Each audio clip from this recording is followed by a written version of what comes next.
जय हिंद स्टूडेंट्स, आप सभी लोग का स्वागत है मेरे YouTube चैनल आधारशिला ऑनलाइन क्लासेस पर। एक मैं आप लोग के लिए एक क्वेश्चन लेकर आया हूं जिसको बोलते हैं नियामक ज्यामिति या निर्देशांक ज्यामिति, कोऑर्डिनेट ज्योमेट्री। अब ये जो सवाल है ये दूरी सूत्र पर आधारित है। दूरी सूत्र दो बिंदुओं के बीच की दूरी जो है एक नए तरीका से हम लोग निकालते हैं और वह जो है नियामक विधि से निकालते हैं। तो उसी विधि से हम लोग को तीन बिंदु दिया गया है और तीनों बिंदु को कह रहा है कि तीनों बिंदु संरेख है क्या। संरेख का मतलब तीनों बिंदु एक लाइन में।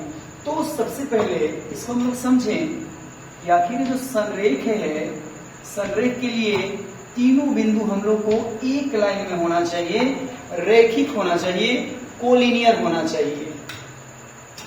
तो तीनों एक लाइन में होने के लिए हम लोग को शर्त क्या, अगर मान लें इसको ए बिंदु है, ये बी बिंदु है, ये सी बिंदु है, तो शर्त हम लोग को क्या रहना चाहिए। जैसे अगर मान लिए कि ए से बी अगर हम चलें तो 5 मीटर चलें, बी से सी चलें तो 10 मीटर चलें। तो अगर ए से सी तक चलेंगे तो कितना चलेंगे, तो अगर हम इन लोगों को जोड़ लेंगे 5 + 10 बराबर हो जाएगा 15 मीटर। उसी पैटर्न पर हम लोग क्या करेंगे, देखिए हम लोग को क्या करना पड़ेगा। ये जो दिया गया है ए बी और सी तीनों बिंदु के लिए अगर ए से हम बी चले और उसका दूरी और बी से हम सी चले तो उसका दूरी, दोनों का जो योग होगा वह AC के बराबर अगर आ जाए तो हम कह सकते हैं कि यह क्या है, संरेख है। तीनों एक ही लाइन में है। या कभी कभी ऐसे ना होकर ऐसे भी ज्ञात किया जाता है कि हम लोग ले सकते हैं AB बराबर AC माइनस BC, है तो वही चीज। या हम लोग ऐसे भी ले सकते हैं BC बराबर AC माइनस हो जाएंगे AB, ऐसे भी हम लोग याद कर सकते हैं। तो अब हम लोग इसी विधि से चलते हैं। ये दोनों वही चीज है, थोड़ा सा केवल है ना दाया पक्ष और बाया पक्ष में अंतर करके केवल लिखा गया है। तो चलिए देख लेते हैं इसको। अगर इसको हम लोग मान लें, ए वाला को ए बिंदु मान लें, इसको ए मान लें, इसको बी मान, इसको ए बिंदु मान लेते हैं, इसको बी बिंदु मान लेते हैं, इसको सी बिंदु मान लेते हैं।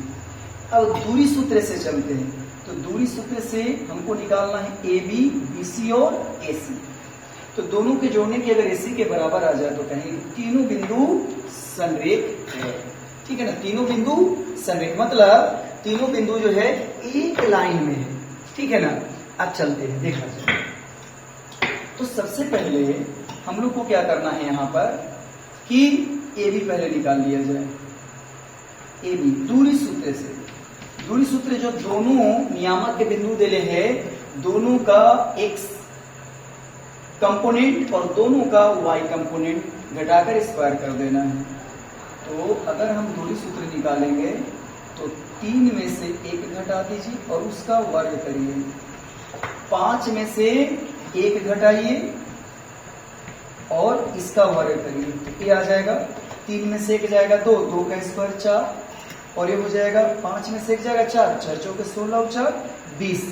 तो 20 को हम लोग लिख सकते हैं 4 गुने 5, 4 का वर्गमूल हो जाएगा 2 और हो जाएगा रूट, ऐसे हो जाएंगे। ठीक है ना। 1-2 स्टेप हम इसको हिडन कर दिए हैं, मतलब रिमूव कर दिए हैं। अब चलते हैं हम लोग BC निकालते हैं। तो B और C के बिंदु ले लेते हैं, B और C, BC। तो देखिए यहाँ पर ऐसे हम रूट ऐसे लगाएं तो यहाँ पर चले 1 माइनस, यहाँ माइनस पहले से है तो कर देगा प्लस। अच्छा, अब चले 1 माइनस है तो यहां पर आ जाएगा तो हो जाएंगे प्लस। ठीक है ना।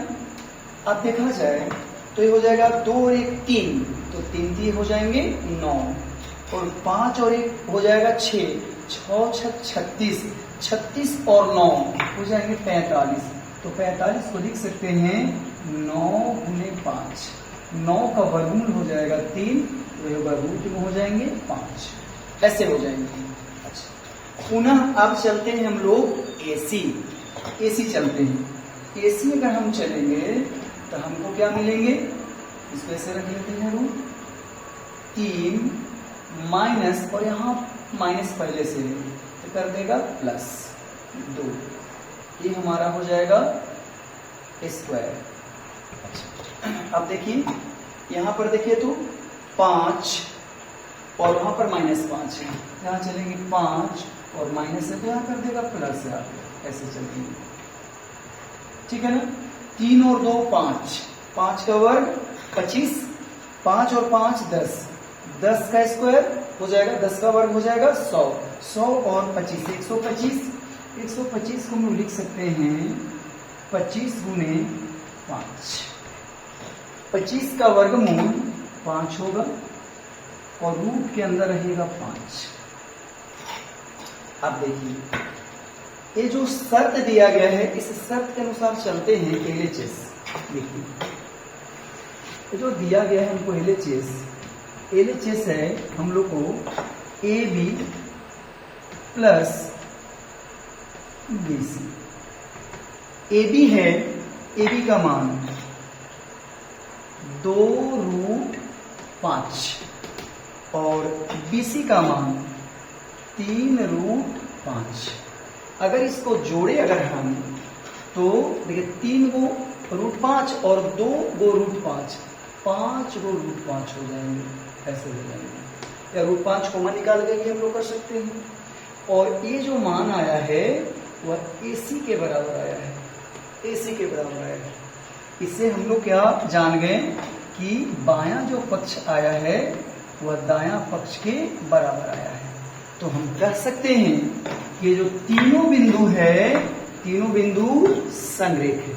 तो हम लोग अगर ऐसे लिखा जाए तो लिखें अतः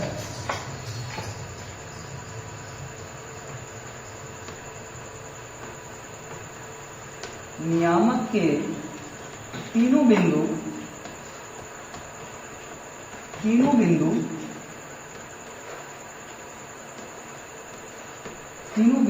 क्या है, संरेख है। तीनों बिंदु संरेख है, ठीक है ना, तीनों बिंदु संरेख है। तो इस प्रकार से हम लोग को ये प्रश्न कंप्लीट हो गया।